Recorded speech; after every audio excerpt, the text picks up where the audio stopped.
Y'all,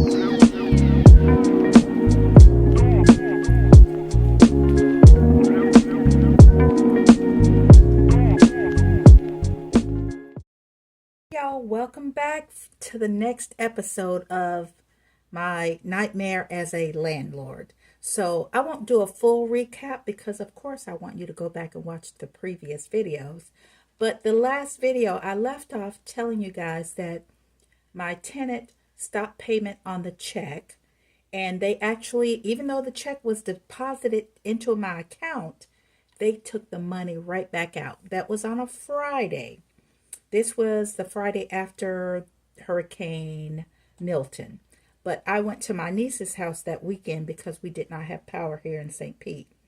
And so that Saturday, I actually wrote him a notice of intent to evict. And the letter, the email states, I am writing you to formally notify you of my intent to initiate eviction proceedings due to the non-payment of your October rental payment. You have made the choice to stop payment on the check. Please be reminded that payment of rent is a critical obligation under the terms of the lease agreement. Failure to comply may result in further action.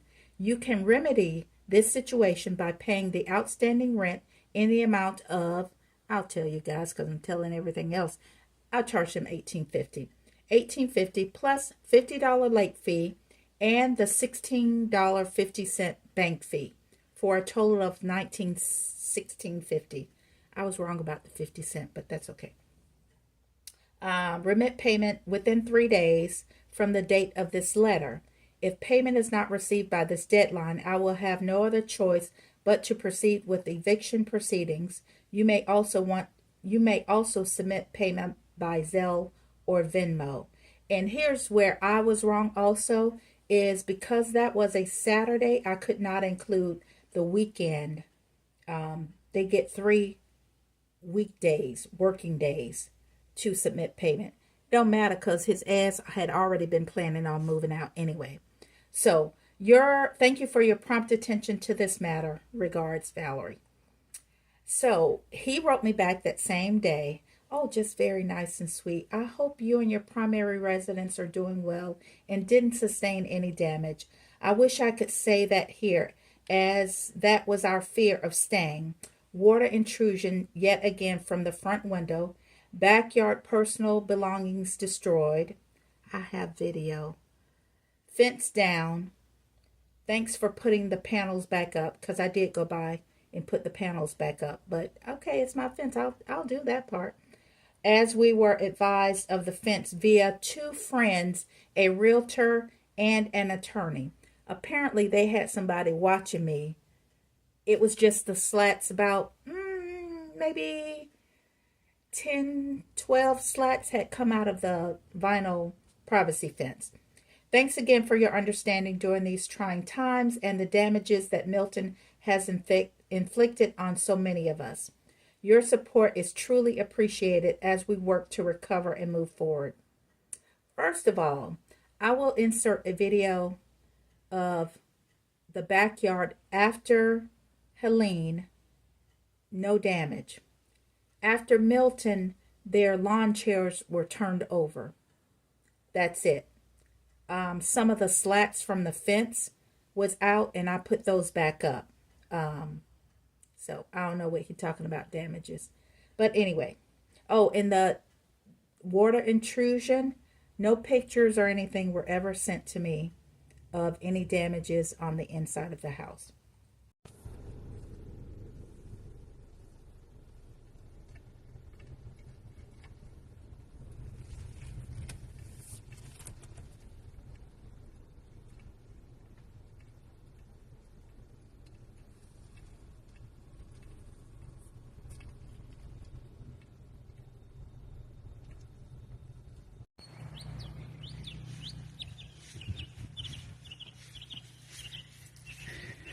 Saturday, September 28th. I believe it's the 28th.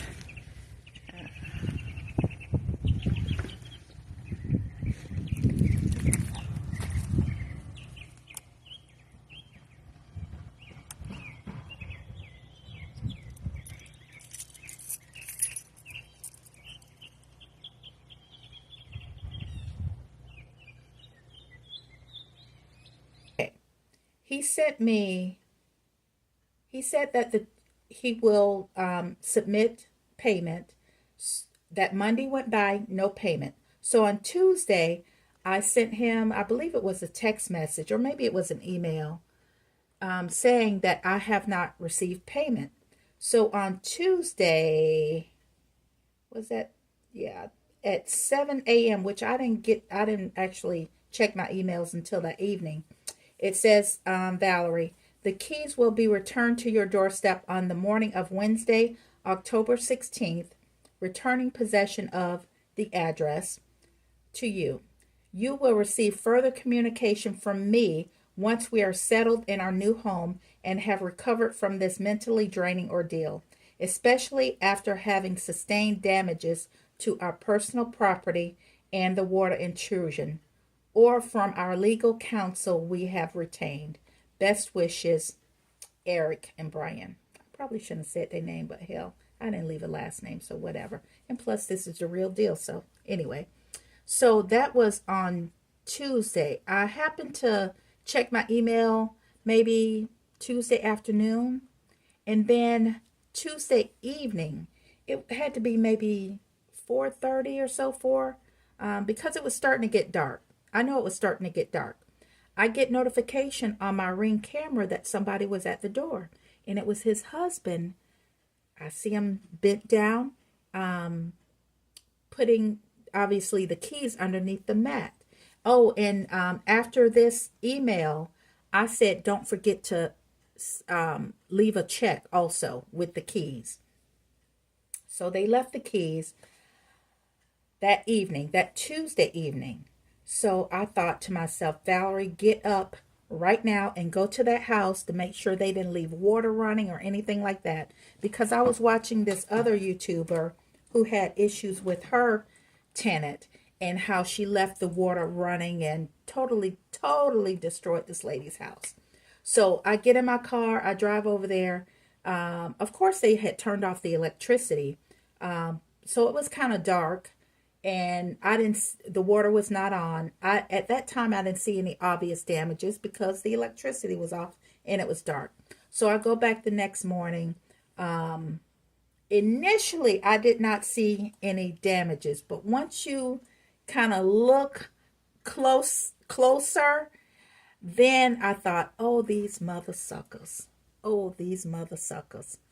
Back to the emails. So that evening at 7:24, he wrote me an email. This is on Tuesday, October 15th. He said, keys have been returned. The certified check would have been if we were staying. However, documented expenses exceeding $11,000 is more than enough. Be blessed. My response to him, I see Audacity is at an all-time high. I said, for someone who has been in the real estate business, you should know that if you occupy the home with your belongings at the beginning of the month, you owe that month's rent, especially if you did not give proper notice. Whatever you spent on that house was your choice. Not paying rent is not a choice. I was kind enough to not charge you a deposit. My second biggest mistake. I made some mistakes too here. Now I have to pay to repair the backyard. With your responses and other things you have done, you may want to think twice about sending a lawyer my way. One last time, please remit October's rent payment, late fee, and bank charges immediately. Regards. Okay? Then he wrote to me that evening. Threatening to evict if not paid came from you. Well, yeah. You didn't pay me, so of course it wasn't a threat. It's just something, if you don't pay, then you get evicted. Although that process hadn't started, but that's what happens when you don't pay rent. We could have remained in the home. Listen to this, y'all. We could have remained in the home and have let you pay court fee and lawyer fees and then even wait longer. You failed to produce an extension of the lease as agreed upon, failed to caulk like promised, where we took on additional damages. You have a $1,700 refrigerator, a $2,000 stove, a $400 microwave, a $600 dishwasher, $900 ceiling fans, and much, much more. Be blessed. Any further communication will be considered harassment and will be handled by our attorney. And my response to him, actually, I waited a day. I didn't even respond initially. So on the 17th, I wrote, "This is not over. Shame on you." I said, "You are a shaded character and a scammer." I said, "No wonder you are not in good standing with the Department of Professional Regulation here in Florida." I said, and by the way, will this be the same attorney who represented you in your last eviction? Or your so-called attorney friend who was watching me repair the fence? Maybe you should have consulted with them before you caused so much damage. I look forward to hearing from him. I will be getting estimates for all of the damage you have caused. Yes. Yes. So anyway, this has been a stressful time. However, let me just stop right here. Let me just stop and say, going back to the title of this video, they prayed for me. When this all started, of course you tell family, a few friends or whatever. I was talking to my sister, and I'm not an overly religious person, you know. I'm not a Bible thumper. I'm just not. Anyway, I was talking to my sister and telling her the story. And she said to me, "Well, Hubba Bubble," that's my nickname. Only she can call me Hubba Bubble. She said, "Well, Hubba Bubble, I'm going to pray that they get up out of your house." And, you know, I'm like, okay. I wasn't even thinking. And I wasn't even praying. I was, you know, other people were praying for me before I was even praying for myself. I was talking to my good friend Candace and telling her the story. She said, "Well, friend, I'm going to pray that they get up out of your house." My good friend Ann, I've known her since middle school. "Friend, girl, I'm going to pray that they get up out of your house." Again, they're praying for me before I even pray for myself, because I'm so preoccupied with, you know, first of all, being pissed off, and number two, how am I going to handle this house and the damages that he caused. Talking to my sweet auntie. I love her so much. My Aunt Irma. She just as country as can be. She said, "Well, God, I'm going to pray that they get their butts up out of your house." And on October 15th, it was, they got up out of my house. Now this started, and it's so funny because when I look back at the first time that I contacted that lawyer, it was September 15th. I'll have to go back, but I'm pretty sure it was September 14th or September 15th. And within a month, 4 weeks later, maybe off by a day, they were up out of my house. So I'm glad that they were up out of my house. But now the process begins or has already begun by the time you see this video, of getting the house straightened up, fixed up. And again, on the inside, it was okay. Pretty much on the inside, it was okay. There were little things, you know, holes in the walls. And one may think, you know, you causing all this and there was a hurricane. Child, that ain't got nothing to do with me. They were scammers. They were scammers during the hurricane, before the hurricane, and probably after the hurricane. I mean, and when it came to money, you know, oh, well, people shouldn't have to pay. No, yeah, you got to pay. My mortgage got to be paid. My light bill still had to be paid.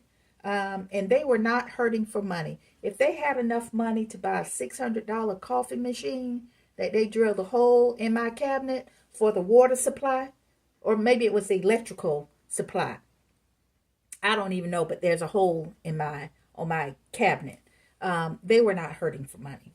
So anyway, I lost my train of thought. Yeah, my people prayed for me, y'all, before I was even praying for myself. And I thank them for this. I don't know if they'll ever see this video, because not many people know I have a YouTube video, but I thank them for praying for me, and their prayers were answered. that they are up out of my house.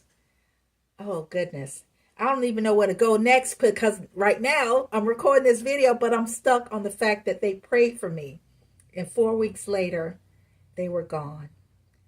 And right now right now is actually November 19th. So it's been a month, a whole month, a little over a month. I started repairs on the house, on the inside of the house. Right now, the inside is pretty much ready to be rented out. It's the backyard that I need to deal with. And I may be jumping ahead here. Yeah, I'm kind of jumping ahead only because right now this is what's on my mind. My third mistake. Yeah, I'm jumping way too far ahead. But I'm just going to say, my third mistake was allowing them to put an above ground pool. And in my head, when he asked, I'm like, well, it's just a little pool, you know, that'll be fine.